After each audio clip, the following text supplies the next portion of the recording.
చరణ్ కౌశిక్ గారు కూడా ఉన్నారు, మాట్లాడదాం. నమస్తే చరణ్ కౌశిక్ గారు. Good evening. ఏంటి కావాలనే కొండ సురేఖ్ ని టార్గెట్ చేస్తున్నారు అంటున్నారు అందరూ, అంటే మిగతా వాళ్ళందరినీ వదిలేసి చాలా ఇంతకన్నా ఘోరంగా కామెంట్ చేసిన వాళ్ళు వదిలేసి కొండ సురేఖ్ ని మాత్రమే టార్గెట్ చేశారంట. తెలంగాణ కాంగ్రెస్ కాదు, తెలుగు కాంగ్రెస్ అంటున్నారు. ఇంకా స్పష్టంగా చెప్పాలంటే తెలుగుదేశం కాంగ్రెస్. ఇంత ముందు కూడా ఇట్నే మాట్లాడారు, 2 సార్లు అవకాశం ఇచ్చారు. అప్పుడు కూడా చాలా పెద్ద ఎత్తున వివాదం వచ్చినప్పుడు కూడా పార్టీ వారికి అండగా నిలబడ్డది. ఆ సందర్భంగా వాళ్ళకి క్షమాపణ చెప్పిన పరిస్థితి కూడా మనం చూసినాం. మొదటిసారి ఫస్ట్ సారి అయిపోయింది, రెండోసారి అయిపోయింది, మూడోసారి. ఇప్పుడు ఇది ముఖ్యమంత్రి గారికి పార్టీకి సంబంధించిన వ్యవహారంగా మారిపోయింది. ఇది ప్రభుత్వానికి సంబంధించిన వ్యవహారం కాదు. ప్రభుత్వానికి సంబంధించేది ఇప్పటివరకు ఎప్పుడో ముఖ్యమంత్రి గారికి వారికి విచక్షణ అధికారం ఉన్నాయి కాబట్టి వాళ్ళు చర్యలు తీసుకునేటోళ్ళు. కాకపోతే ప్రభుత్వం కాకుండా పార్టీ పరంగా ఇక్కడ క్రమశిక్షణ సంఘం కావచ్చు, తర్వాత పిసిసి అధ్యక్షుడి గారికి క్రమశిక్షణ సంఘం రిపోర్ట్ ఇచ్చింది. ఆ రిపోర్ట్ ను అధిష్టాన వర్గానికి పంపించాడు. అధిష్టాన వర్గం ఏ నిర్ణయం తీసుకున్నా కూడా ఖచ్చితంగా ఎవరైనా స్వాగతించాల్సిందే. వాళ్ళని ఎలాంటి చర్యలు తీసుకోవద్దంటే కూడా ముఖ్యమంత్రి గారు కావచ్చు, పిసిసి అధ్యక్షుడు కావచ్చు, ఎవరైనా కాంగ్రెస్ పార్టీ శ్రేణులతో కూడా దాన్ని సమర్థిస్తారు. చర్యలు తీసుకోవాలని కూడా కాంగ్రెస్ ప్రభుత్వానికి సంబంధించి కావచ్చు, పార్టీ పరంగా కావచ్చు. అంటే కొండ సురేఖ అయినా గానీ, కొండ మురళి అయినా గానీ కూతురు అలాంటి వ్యాఖ్యలు ఎందుకు చేసిందో అసలు మాకు తెలీదు, మాకు సంబంధం లేదు అంటున్నారు కదా క్లియర్ గా. ఆమెకి సభ్యత్వం కూడా లేదు కాంగ్రెస్ లో. చాలా మంది చాలా కామెంట్స్ చేస్తూ ఉంటారు, కాంగ్రెస్ కాని వాళ్ళు, కాంగ్రెస్ నుంచి లేని వాళ్ళు, వాళ్ళందరి మీద మీరు నోటీసులు ఇచ్చుకుంటూ వెళ్లారు కదా మేడం. ఇక్కడ ఈ అంశానికి సంబంధించి చిలికి గాలిబాలైనట్టు ఈ అంశం విషయంలో ఒకరి తర్వాత ఒకరు స్పందిస్తా ఉన్నారు కాబట్టి ఇది పార్టీకి ఇబ్బందికర పరిస్థితి వచ్చింది కాబట్టి జక్కిడి ప్రభాకర్ రెడ్డి గారిని సస్పెండ్ చేశారు. చిన్నారెడ్డి గారు సుదీర్ఘ కాలం నుంచి కాంగ్రెస్ పార్టీలో వారు వ్యాఖ్యలు చేస్తే వారికి నోటీస్ ఇచ్చారు. తర్వాత కంది శ్రీనివాసరెడ్డి ఆదిలాబాద్ ఇన్ఛార్జి వారికి నోటీస్ ఇచ్చారు. ఆదిలాబాద్ లో ఉన్నటువంటి కౌన్సిలర్ ఫ్లోర్ లీడరు సంజయ్ గారికి కూడా నోటీసులు ఇచ్చారు. ఇక్కడ సురేఖ గారికి ఒక్కరికి ఇవ్వలే. అదే కాకుండా జక్కిడి ప్రభాకర్ రెడ్డి గారు కూడా సస్పెండ్ చేశారు. కాబట్టి ఈ అంశం వెనక ఇలా రాజగోపాల్ రెడ్డి కూడా వారు కూడా స్పందించారు. అదేవిధంగా వారు కూడా స్పందిస్తూ నేను గతంలో ఇట్లాంటి వ్యాఖ్యలకు సంబంధించి వారు కూడా స్పందించి, అదే కాకుండా పార్టీ పరంగా పార్టీకి నష్టమయ్యే వ్యాఖ్యలు నేను చేయలేదు.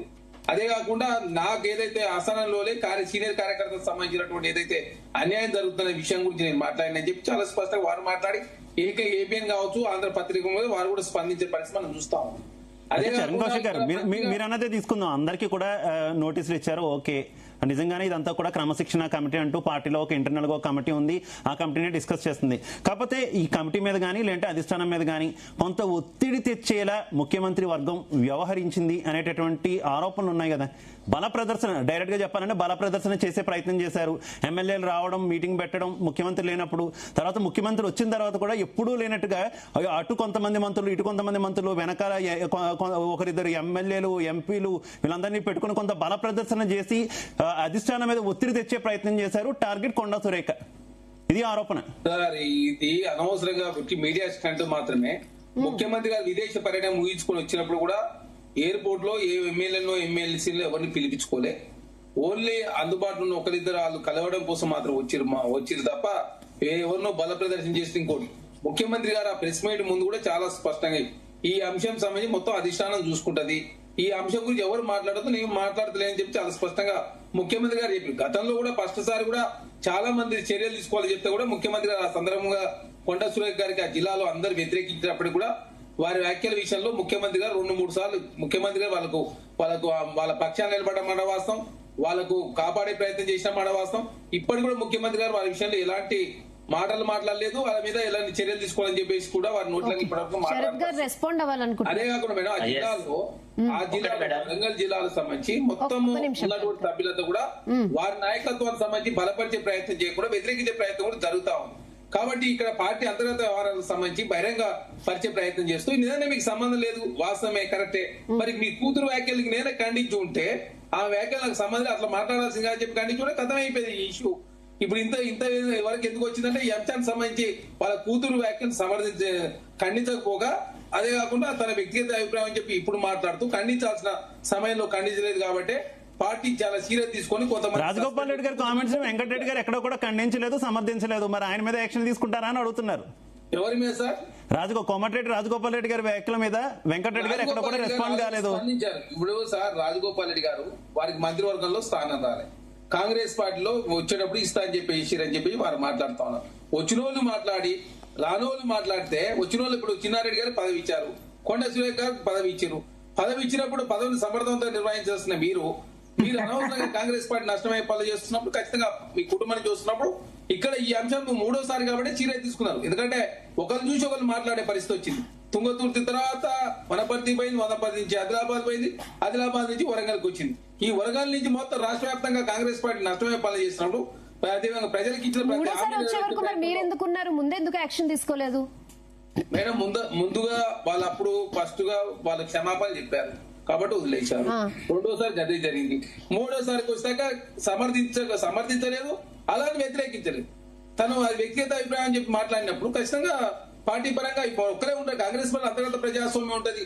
చర్యలు తీసుకునే వాళ్ళు తీసుకోమని చెప్పే వాళ్ళు ఉంటారు, తీసుకోవద్దని చెప్పే వాళ్ళు కూడా ఉంటారు. కాబట్టి అక్కడ ఏదైతే అంశం ఉన్నదో ఈ అంశానికి సంబంధించి చాలా స్పష్టంగా కాంగ్రెస్ పార్టీలో 40 సంవత్సరాల నుంచి ఉన్న చిన్నారెడ్డి గారికి నోటీస్.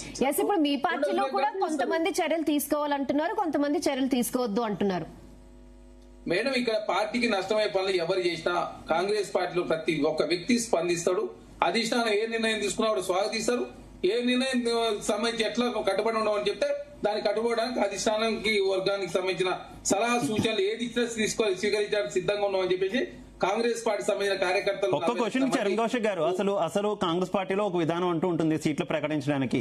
మరి ముఖ్యమంత్రి మీరారు కదా, దాన్ని మీరే అభ్యర్థిని ప్రకటించారు కదా, మరి ముఖ్యమంత్రి మీద కూడా యాక్షన్ తీసుకుంటారా? ముఖ్యమంత్రి మీద కూడా యాక్షన్ తీసుకుంటారా? ఎవరైనా ఒకటే అంటున్నారు కదా సార్. ముఖ్యమంత్రి గారికి కొన్ని కాంగ్రెస్ పార్టీలో ఏ ముఖ్యమంత్రి ఏ రాష్ట్ర ముఖ్యమంత్రికైనా కోటా ఉంటుంది. మీరు ఒకసారి చెక్ చేసుకోండి.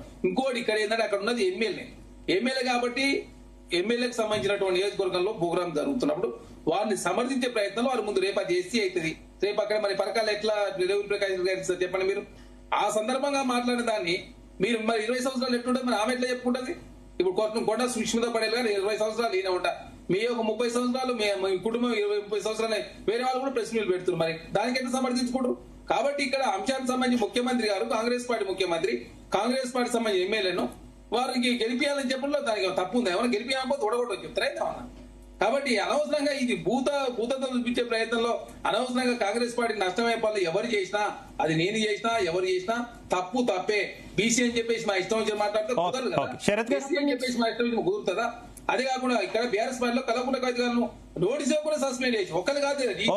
శరత్ గారు ఏదో పాయింట్ యాడ్ చేస్తారంటే ఒకసారి విందాం, ఒక్క నిమిషం విందాం. శరత్ గారు పాయింట్ ఏంటో విందాం. చరణ్ కౌశిక్ గారు. శరత్ గారు, ఇప్పుడు ఒక విషయం అమ్మా, ఇవాళ గజ్జల కాంతం తర్వాత అతను జగ్గారెడ్డి గారు గజ్జల కాంతం అది ఎవరు అన్నాడు, అది ఇది అనే భాష మాట్లాడినాడు. చాలా అసభ్యకరమైనటువంటి పదజాలం వాడినాడు. కొండ సుస్మిత పట్ల సురేఖం పట్ల కూడా కొంత దురుసుగానే మాట్లాడినాడు. జగ్గారెడ్డి అయితే ఆమె గనుక సుస్మిత గనుక సురేఖ కూతురు కాకపోతే డిఫరెంట్ ఇంకో రకంగా ఉండేది, ఫుట్బాల్ ఆడుతుంటే అనే మాట మాట్లాడినారు. ఇప్పుడు ఆమె మాటల్ని మీరు విమర్శించినారు కదా. తర్వాత రెండవది, ఇప్పుడు పార్టీ అధిష్టాన వర్గం దృష్టిలో ఉంది ఈ అంశము అని అనుకుందాం.